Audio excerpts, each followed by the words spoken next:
ETF index mutual funds నేర్చుకుని stock మార్కెట్లో రాణించాలనుకుంటున్నారా? వెంటనే ఈ నెంబర్కి కాల్ చేయండి.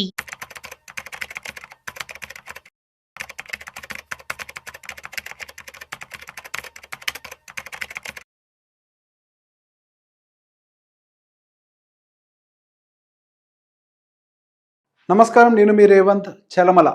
సో ఈరోజు ఒక ప్రాబ్లం గురించి డిస్కస్ చేయాలనుకుంటున్నాను.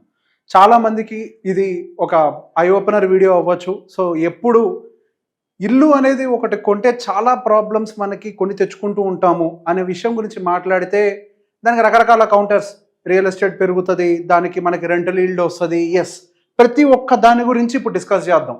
మనకి రియల్ ఎస్టేట్ ఎంత పెరుగుతుంది, రెంటల్ ఈల్డ్ ఎంత వస్తుంది, దాంతో మనం ఎలా అచీవ్ చేయాలి అని. సో ఇప్పుడు వస్తున్న యావరేజ్ ప్రాబ్లమ్స్ అంతా ఎంత, నా దగ్గరకు వచ్చే వాళ్ళ ఏజ్ గ్రూప్ అంతా కూడా యావరేజ్గా ఒక 40 years ఆ టైంలో వస్తూ ఉంటారు.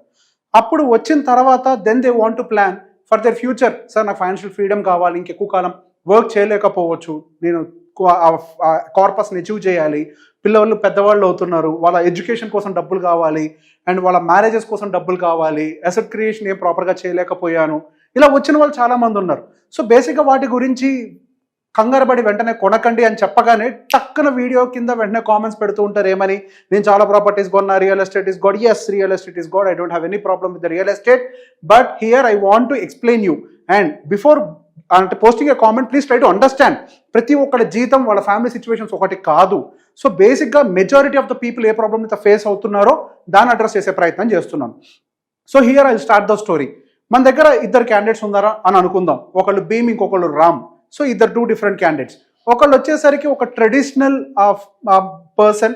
సో ఇప్పుడు నాకు 30 సంవత్సరాల వయసు వచ్చింది. So I want to buy A house. ఇప్పుడు ఎటువంటి పరిస్థితులు ఇల్లు కొనుక్కోవాలి, and there is a peer pressure, parents pressure, ఇదంతా కూడా ఉంది. So this was the most common problem in the society. So ఆ ప్రాబ్లంకి అనుకూలంగానే ఆయన ఒక ఇల్లు కొన్నాడు, భీమ్ అని అనుకుందాం. సో ఇంకొక పర్సన్, మనకి ఇంకొక సైడ్ రామ్ ఉన్నాడు. సో తను, నేను ఇప్పుడప్పుడే నేను ఇల్లు కొన్నాను, నాకు చాలా క్లారిటీ ఉంది, నాకు ఫస్ట్ ఫైనాన్షియల్ అసెట్ కావాలి, ఒక లంసమ్ అమౌంట్, అండ్ దాంతోపాటుగా ఇన్ఫ్లేషన్ వల్ల పిల్లల ఎడ్యుకేషన్ కాస్టింగ్ పెరిగిపోతుంది, వాళ్ళ మ్యారేజ్ కాస్టింగ్ పెరుగుతుంది. సో ఇవన్నీ కూడా పెరుగుతున్నాయి. సో నేను ఫస్ట్ వాటిని అడ్రస్ చేయాలనుకుంటున్నారు. సో బేసిక్గా రామ్ ఏమో రెంట్ కట్టడానికి ప్రిపేర్ అయ్యాడు, భీమ్ ఏమో ఈఎంఐ కట్టడానికి ప్రిపేర్ అయ్యాడు.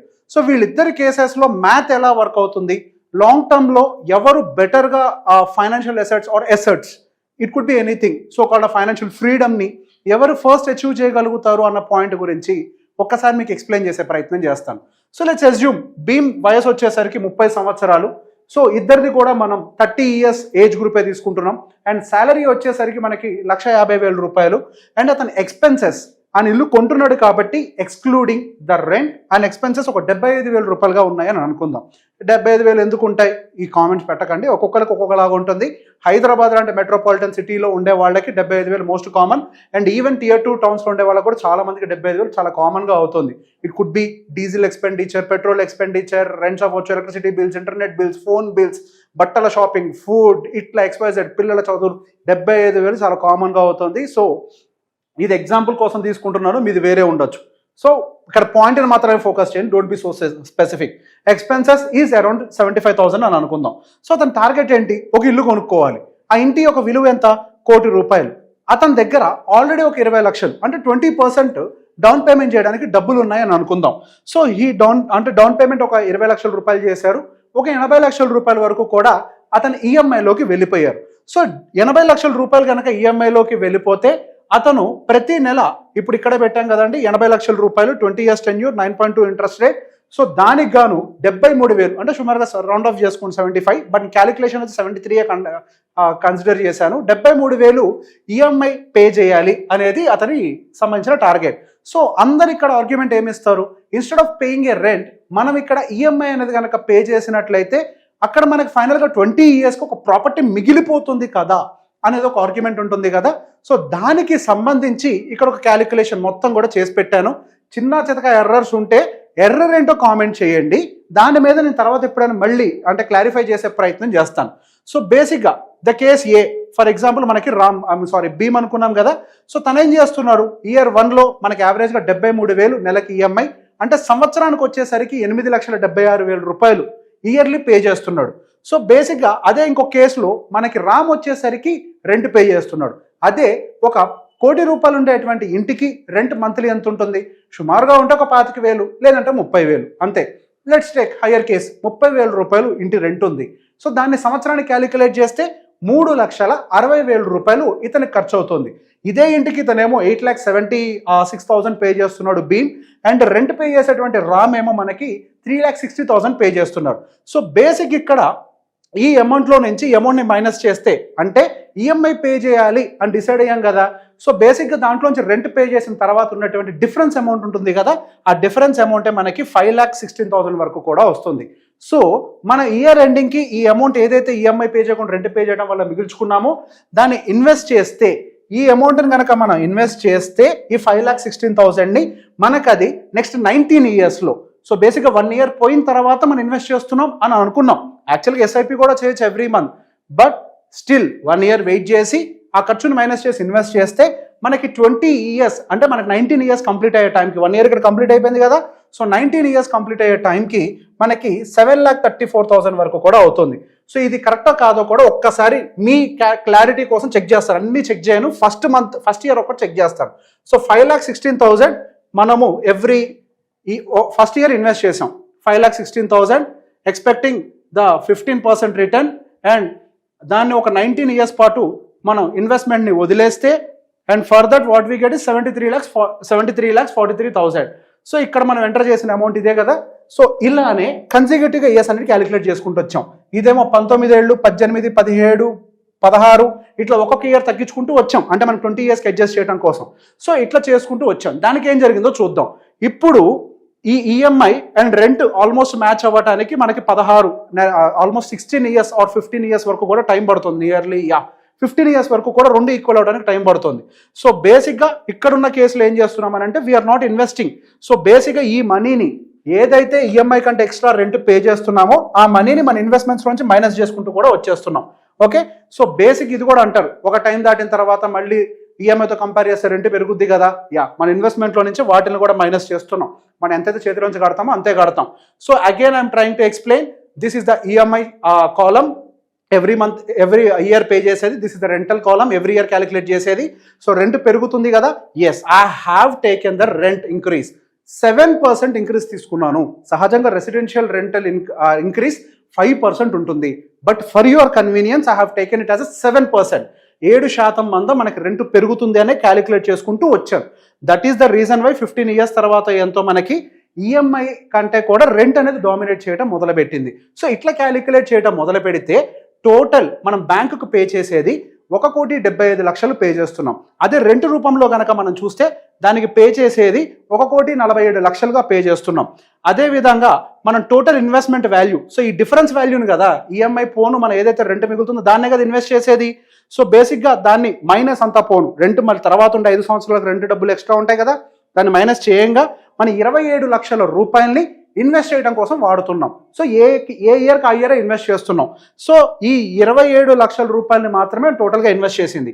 సో టోటల్గా ఫైనల్గా ఆ ఇన్వెస్ట్ చేసింది ఎంత, ఎక్కడ, మ్యూచువల్ ఫండ్లో 15% రిటర్న్ వచ్చే దగ్గర అందరూ అనుకునేదే యాజ్ యూజువల్ ఇన్వెస్ట్ చేసుకుంటూ వస్తే ఫైనల్గా టోటల్ యాడ్ చేసింది, రిటర్న్ వచ్చింది, ప్లస్ మైనస్ కూడా చేయంగా మనకు దగ్గర దాదాపుగా 3,38,00,000 మ్యూచువల్ ఫండ్లో అక్యూములేట్ అయింది.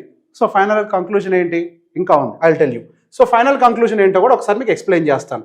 సో బేసిక్గా ఇప్పుడు భీమ్ విషయంలోకి వచ్చేసరికి మనకి ఈఎంఐ అయిపోయేసరికి మన వయసు 50 సంవత్సరాలు అవుతుంది. మన వయసు అంటే భీమ్ అండ్ రామ్కి సంబంధించిన వయసులు 50 సంవత్సరాలుగా అవుతాయి. సో 50 సంవత్సరాల వయసు వచ్చే టైంకి మనకి అపార్ట్మెంట్ రేటు పెరుగుతుంది. అపార్ట్మెంట్ యొక్క రేట్ ఎంత పెరుగుతుంది అని అంటే యావరేజ్గా 7%, అంతే. మీరు ఎక్కడైనా కానీ వెరిఫై చేసుకోవచ్చు. 7% తోటే, ఇంకా కొన్ని ఏరియాస్లో అయితే 5-4% తోటే పెరుగుతాయి. బట్ స్టిల్ మనం ఒక 7% ఇంక్రీజ్ అవుతుంది అనుకుని కన్సిడర్ చేస్తే అది 3,85,00,000గా మనకి దీని యొక్క వాల్యూ అనేది అవుతుంది. సో బేసిక్గా డౌన్ పేమెంట్ మనం దాంట్లో నుంచి ఇప్పుడు మన టోటల్ వాల్యూ వచ్చింది కదా, దాంట్లో నుంచి మనం పెట్టిన పెట్టుబడిని మైనస్ చేస్తే కదా మన ప్రాఫిట్ ఏంటో తెలిసేది. We are doing the same. 20 లక్షలు డౌన్ పేమెంట్ చేసాం, మైనస్, అండ్ ఈఎంఐ దాదాపుగా మనం 1,75,00,000 చేసాం, minus. So the net house gains మన టోటల్గా ఇంటి మీద పెట్టుబడి పోను 20 సంవత్సరాల తర్వాత ఉన్నటువంటి రియల్ గెయిన్స్ ఎంత అంటే 1,90,00,000 రూపాయలు. అదేవిధంగా రామ్ విషయంలో కనుక చేస్తే సేమ్ అదే 50 సంవత్సరాలకి ఫస్ట్ తన దగ్గర కూడా 20 లక్షలు ఉన్నాయి. ఇతనేమో అపార్ట్మెంట్ కొన్నాడు, అతను ఏం చేశాడంటే ఆ 20 లక్షల రూపాయలని లంసమ్ కింద ఒకటేసారి 20 సంవత్సరాల కోసం ఇన్వెస్ట్ చేసి పడేశాడు. ఇన్వెస్ట్ చేసి పడేసినందుకు గాను అతని దగ్గర ఆ క్యాష్ కాంపోనెంట్ 20 లక్షలు ఏదైతే ఉందో 20 ఇయర్స్ తర్వాత అది ఒకటే 3,27,00,000గా మారింది. అండ్ ఆ తర్వాత ఎవ్రీ ఇయర్ కాంట్రిబ్యూట్ చేశాడు కదా, ఇగో ఇక్కడ మిగిలిన డబ్బులు ఈఎంఐ మైనస్ రెంట్ పోని డిఫరెన్స్ అమౌంట్ అంతా ఇన్వెస్ట్ చేశాడు కదా. సో ఈ డిఫరెన్స్ అమౌంట్ ఏదైతే తను ఇన్వెస్ట్ చేశాడో ఆ ఇన్వెస్ట్మెంట్ యొక్క వాల్యూ దాదాపుగా 3,38,00,000 3,38,00,000గా మారింది. సో ఓకే, మరి ఇప్పటిదాకా ఏం చేశాడు, రెంట్ పే చేశాడు కదా, దాని మైనస్ చేయమంటే అది కూడా చేసాం. టోటల్గా ఇప్పటిదాకా 1,77,00,000 రూపాయలు రెంట్ పే చేశాడు. అండ్ దాంట్లో నుంచి మరి ఇక్కడేమి ఇన్వెస్ట్మెంట్ వాల్యూ మైనస్ చేశాం కదా, ఇక్కడ కూడా ఇన్వెస్టెడ్ వాల్యూ మైనస్ చేయాలి. ఏమేమి ఇన్వెస్ట్ చేశాడు, క్యాష్ ప్లస్ ఇయర్లీ. సో అంటే క్యాష్ అంటే ఏంటి, down payment 20 lakhs plus 27 lakhs yearly కొద్దిగా ఏదైతే ఇన్వెస్ట్ చేస్తాడో ఆ అమౌంట్ని కూడా మనం ఇంక్లూడ్ చేసాం. సో దాన్ని ఈ రెండింటిని మైనస్ చేస్తే నెట్ గెయిన్స్ 4,70,00,000 రూపాయలుగా తేలింది. సో బేసిక్ ఇక్కడేమో మనకి నెట్ గెయిన్స్ ఇండివిజువల్లో 1,90,00,000గా తేలితే అంటే the final asset value minus invested is 1,90 lakhs అయినట్లయితే ఇక్కడ ద ఫైనల్ ప్రాఫిట్ ఎంత ఉంది అంటే 4,70,00,000గా ఉంది. ఇక్కడతో అయిపోయిందా, లేదు, ఇక్కడే అసలు ప్రాబ్లం రాబోతోంది. సో బేసిక్గా 50 సంవత్సరాల వయసు వచ్చేసరికి రిటైర్మెంట్ ఇష్యూస్ అనేవి ట్రిగ్గర్ అవుతాయి. చేతిలో ఎంత క్యాష్ ఉంటే అంత కంఫర్టబుల్గా బతకగలుగుతాం. సో బేసిక్గా మనకి ఇందాక ఒక ఎస్టిమేషన్ కూడా తీసుకున్నాం. ఈ అబ్బాయి విషయంలో, భీమ్ విషయంలో ఏమో ఎక్స్పెండిచర్ 75,000 ఎక్స్క్లూడింగ్ రెంట్, ఆల్రెడీ ఇల్లు కొంటున్నాడు కాబట్టి. ఈ అబ్బాయి విషయంలో ఏమో 1,05,000 రూపాయలు ఇన్న రెంట్, ఎందుకంటే including rent and expenses, rent pay చేస్తున్నాడు కాబట్టి. సో వీళ్ళిద్దరికి 30,000 రూపాయలు ఖర్చు అడిషనల్గా ఉందనే కన్సిడర్ చేస్తున్నాం. ఓకే, సో బేసిక్ ఇప్పుడు ఏం జరిగింది, మనకి ఎక్స్పెన్సెస్ కూడా పెరుగుతాయి కదా. అదే టైంకి 50 సంవత్సరాలు వచ్చే టైంకి, సో ఇక్కడే మీకు చూపిస్తున్నాను, 30 సంవత్సరాలు 50 సంవత్సరాలకి రిటైర్ అవుతున్నాడు, 15% రిటర్న్, 75,000 భీమ్ ఎక్స్పెండిచర్ రాసుకున్నాము. సో ఇక్కడికి వచ్చేసరికి ఫైనల్గా మన మంత్లీ ఎక్స్పెండిచర్ వచ్చేసరికి 2,90,000గా మారిపోద్ది. దానికోసం అబ్బాయి దగ్గర 6 కోట్ల కార్పస్ ఉండాలి. కానీ ఇక్కడ ఏం జరిగింది, అతని దగ్గర క్యాష్ ఇన్ హ్యాండ్ 0గా ఉంది. ఎందుకు, ఏదైతే ఆయనకు 20 ఇయర్స్ తర్వాత ఉన్నటువంటి అపార్ట్మెంట్ వాల్యూ 3,86,00,000 అది ఫిజికల్ ఫార్మ్లో ఉంది కానీ క్యాష్ రూపంలో లేదు. సో దానివల్ల అతని దగ్గర ఉన్నటువంటి క్యాష్ ఇన్ హ్యాండ్ 0, కానీ ఎక్స్పెండిచర్ 2,90,000 రూపాయలు. అదేవిధంగా రామ్ దగ్గరకు వచ్చేసరికి అతనికి ఎక్స్పెన్సెస్ 4 లక్షలు. ఇవ్వండి, ఇక్కడ కూడా ఆల్రెడీ చేశాను, ప్రతి ఒక్కటి ఎక్స్ప్లెయిన్ చేయలేను. ఫైనల్గా 8 కోట్లు కావాలి, ఆ అబ్బాయికి ఏమో ఎక్స్పెండిచర్ 4 కోట్లు. ఓకే, సారీ, ఎక్స్పెండిచర్ 4 లక్షలు, రిక్వైర్డ్ కార్పస్ 8.5 కోట్లు. Sorry, okay. సో బేసిక్గా దీన్నే ఒకసారి చూడండి. ఇప్పుడు ఈ అబ్బాయి దగ్గర క్యాష్ ఇన్ హ్యాండ్ ఎంత ఉంది, ఆల్మోస్ట్ 6,65,00,000 వరకు కూడా మనకి క్యాష్ ఇన్ హ్యాండ్ అనేది కనిపిస్తుంది. అరే ఇక్కడ ప్రాఫిట్ ఏమో 4 crores అంటున్నాం, మరి ఇక్కడ ఇది ఇంత ఉంది అంటున్నావు అని ఒక కన్ఫ్యూజన్ రావచ్చు. సో బేసిక్గా ఇక్కడ ఒక చిన్న విషయాన్ని అబ్జర్వ్ చేయాలి. ఇక్కడ మనం ఇన్వెస్టెడ్ వాల్యూ మైనస్ చేసి నెట్ ప్రాఫిట్ చెప్తున్నాం, but the final value cash ఏదైతే ఇన్వెస్ట్ చేశాడో దాని యొక్క వాల్యూ 3,27,00,000 ఉంది. ఇయర్లీ కాంట్రిబ్యూషన్ ఏదైతే చేశాడో అదొక 3,38,00,000 ఉంది. సో ఫైనల్గా 2 కలిపితే క్యాష్ ఇన్ హ్యాండ్ 6,65,00,000గా తేలింది. ఆయన కావాల్సిన 8.5 కోట్లలో అట్లీస్ట్ నియర్ బై ఆ టార్గెట్ని అచీవ్ చేసే ప్రయత్నం చేసింది కేసు ఏనా కేసు బీనా, అంటే ఇల్లు కొన్నవాడా లేకపోతే ఫ్యూచర్ని యాంటిసిపేట్ చేసి నా దగ్గర భవిష్యత్తులో డబ్బులు ఉండాలి అని కోరుకునేవాడా అని అంటే డెఫినెట్గా మనకి ఈ కేసులో ఉన్నటువంటి రామ్ మనకి ఆ టార్గెట్ని అచీవ్ చేయడం అయితే జరిగింది. సో ఇక్కడతోటి పండగ అయిపోయింది అని అంటే లేదు. 30 సంవత్సరాలకు, 31 సంవత్సరం, 32కో ఏదో పిల్లలు పుట్టారని అనుకుందాం. వాళ్ళ 18 ఏళ్ళు వచ్చాయనంటే హైయర్ ఎడ్యుకేషన్, దాదాపుగా వాళ్ళ హైయర్ ఎడ్యుకేషన్ ఇప్పుడు 20 లక్షల రూపాయలు మార్కెట్లో ఉంది, 20, 25 అదే 1 కోటి రూపాయలకే వెళ్ళుద్ది వాళ్ళ హైయర్ ఎడ్యుకేషన్ వచ్చే టైంకి. ఈ అబ్బాయి విషయంలో 1 రూపాయి కూడా క్యాష్ ఇన్ హ్యాండ్ లేదు. అదే ఈ అబ్బాయి విషయంలో స్టిల్ క్యాష్ ఇన్ హ్యాండ్ ఉంది. అండ్ ఇక్కడతో అయిపోతుందా, శాలరీ ఇంక్రీజ్ అవుతుంది కదా, ఇద్దరు ఇన్వెస్ట్ చేసుకుంటారు కదా అని అంటే ఎస్, వాళ్ళు ఇద్దరు కలిసి ఇన్వెస్ట్ చేసుకుంటే మేబీ భీమ్ కేవలం పిల్లల యొక్క ఎడ్యుకేషన్ కాంట్రిబ్యూట్ చేయగలుగుతాడేమో. In the same way Ram కూడా పిల్లల యొక్క ఎడ్యుకేషన్ కాంట్రిబ్యూట్ చేయగలుగుతాడు. కానీ వీళ్ళిద్దరి మధ్యలో ఉండే వ్యత్యాసం, ఇతనేమో ఫైనాన్షియల్ ఇండిపెండెంట్ కాదు, ఇతనేమో ఫైనాన్షియల్లీ ఇండిపెండెంట్. అండ్ ఇంకొక వెరీ మోస్ట్ ఇంపార్టెంట్ బర్డెన్ ఈ అబ్బాయి మీద పడబోయేది ఏంటి అని అంటే 30 సంవత్సరాలకు ఇల్లు కొన్నాడు కాబట్టి ఆ ఇంటి యొక్క లైఫ్ మేబీ ఇంకొక 30 years, అంటే 60 సంవత్సరాలు వచ్చే టైంకి ఆ ఇంటిని డెమాలిష్ చేసి మళ్ళీ రీకన్స్ట్రక్షన్కి వెళ్ళాల్సినటువంటి టైం వస్తుంది. అసలు ఇక్కడ బతకడానికే డబ్బులు లేవురా స్వామి అని అంటే దానికి తోడు మళ్ళీ రీకన్స్ట్రక్షన్ అనేది అప్పుడు ఎంటర్ కాబోతోంది. అప్పుడు దానికి కార్పస్ ఎక్కడి నుంచి వస్తుంది? సో అదే టైంలో మనకి రామ్కి రీకన్స్ట్రక్షన్ కాస్ట్ అనేది లేదు. ఇఫ్ యూ వాంట్ ఆ వయసులో 55కో 60 సంవత్సరాలకో అప్పుడు కావాలంటే ఒక ఇంటిని ప్లాన్ చేసుకోవడానికి అబ్బాయికి వెసులుబాటు దొరుకుతుంది. సో బేసిక్గా ఇది ఒక కేస్ స్టడీగా ఎక్స్ప్లెయిన్ చేస్తున్నాను. సో ఈ 2 కేసెస్లో కూడా మీకు నేను ఎక్స్ప్లెయిన్ చేయాలనుకున్న అంశం ఏంటి అని అంటే, మీరు ఎంత రెంట్ కన్సిడర్ చేసినా, ఎంత ప్రాపర్టీ అప్రిసియేషన్ కన్సిడర్ చేసినా కానీ ఫైనాన్షియల్గా ఒక టైంకి మనం ఇబ్బంది పడతాము. ఎస్, ఎప్పటికీ ఇల్లు కొనొద్దానంటే 100% 30 సంవత్సరాలున్నా కొనొచ్చు, 50 సంవత్సరాలున్నా కొనొచ్చు, ఎప్పుడైనా కొనొచ్చు. కానీ ఎప్పుడు మన దగ్గర కావాల్సినన్ని డబ్బులు ఉన్నప్పుడు, దానికి కావాల్సిన ఫ్యూచర్కి కావాల్సిన సేవింగ్స్ ఉన్నప్పుడు. ఫర్ ఎగ్జాంపుల్, ఫ్యూచర్ కోసం మనకు 50,000 ఎస్ఐపి చేయాలి అని ఒక ఐడెంటిఫికేషన్ చేసామనుకోండి, 50,000 ఎస్ఐపి పోను ఎక్సెస్ అమౌంట్ ఎంత ఉంటుందో అది మీ ఇంటి కార్పస్ కోసం పెట్టుకోండి, దేనికోసమైనా పెట్టుకోండి. My point is not to say అంటే ఇల్లు కొనొద్దు అని చెప్పడం కాదు. ఇల్లు కొనే కంటే ముందు బతకడం కోసం మరిన్ని అవసరాలు మనకు ఉంటాయి. ఇల్లు ఒక గూడుని ఇస్తుంది, అండ్ మనం బతకాలి అని అంటే ఈ గూడు ఒకటే కాదు, ఈ గూడుని ఏర్పాటు చేయాలంటే రెంటెడ్ హౌస్లో కూడా చేయొచ్చు, ఒక ఏజ్కి కూడా కొనొచ్చు. కానీ దాంతో పాటుగా మనకి ఇంకా లైఫ్లో ఉండే యాక్టివిటీస్, పిల్లల యొక్క ఎడ్యుకేషన్, వాళ్ళ మ్యారేజెస్, మనం బతకటం, మన ఫుడ్, బట్టలు, అవసరాలు, ఇవన్నీ క్యాష్ తోటి తీరుతాయి కానీ 4 గోడలు అయితే తీర్చవు. సో ఏ టైంకి ఏది చేయాలి, ఇల్లు కరెక్టే, ఫైనాన్షియల్ ఫ్రీడమ్ కరెక్టే, ఏ టైంకి ఏది చేయాలి అనేది మనం కరెక్ట్గా ప్లానింగ్ చేసుకుంటే, ప్లాన్ చేస్తే చాలు, అన్నీ చేయొచ్చు లైఫ్లో. ప్లాన్ చేసుకుంటే we can achieve every single target. So A doubts ఉన్నా కానీ క్యాలిక్యులేషన్ రిలేటెడ్గా కామెంట్ సెక్షన్లో పెట్టండి. Thank you.